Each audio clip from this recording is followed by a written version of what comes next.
El pequeño pueblo de Deepwater era como cualquier otro en el interior de Maine, casas de madera desgastadas por el tiempo, una única carretera principal, y una tranquilidad casi inquietante. Pero había algo más, algo que nadie mencionaba en voz alta.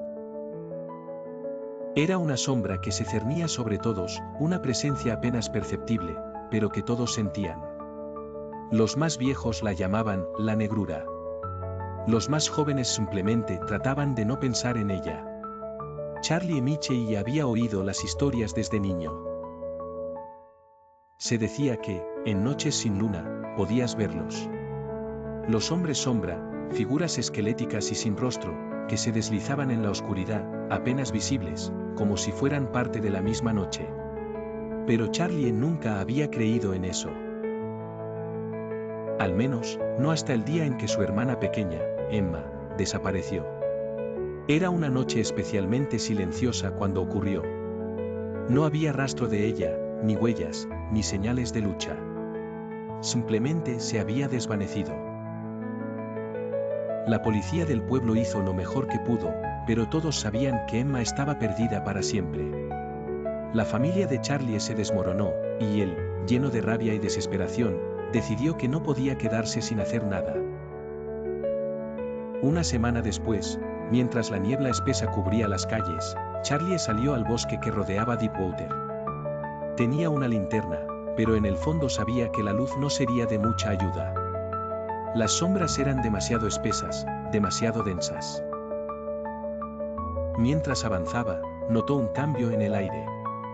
El frío se hizo más profundo, como si el calor mismo estuviera siendo absorbido por algo invisible.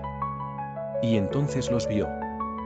Los hombres sombra se movían al borde de su visión, altos, delgados y deformes. Parecían deslizarse, no caminar.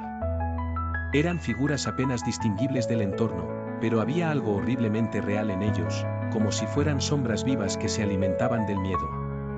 Charlie siguió avanzando, su corazón golpeando como un tambor dentro de su pecho.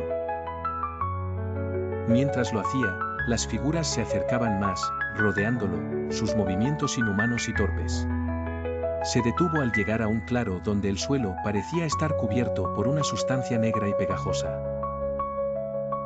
En el centro, vio una figura que lo observaba, más definida que las otras sombras. Era más alta, y aunque no tenía rostro, Charlie sintió su mirada clavarse en él, como una presencia invasiva. De repente, la figura alzó un brazo y Charlie sintió que su cuerpo se congelaba.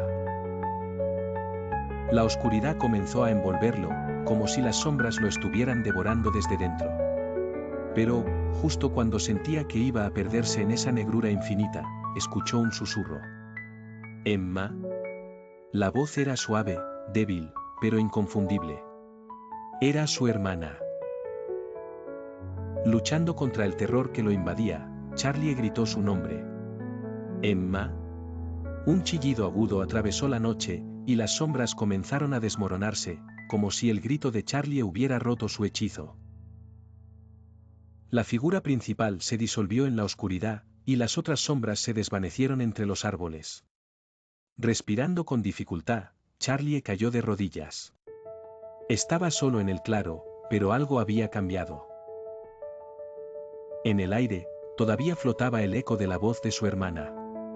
Y aunque no sabía dónde estaba ni cómo encontrarla, estaba seguro de una cosa: los hombres sombra la tenían, y él tendría que regresar. Pero ahora sabía que no solo acechaban en el bosque. Habían estado siempre ahí, justo más allá del velo, esperando el momento adecuado para reclamar a los suyos. Fin.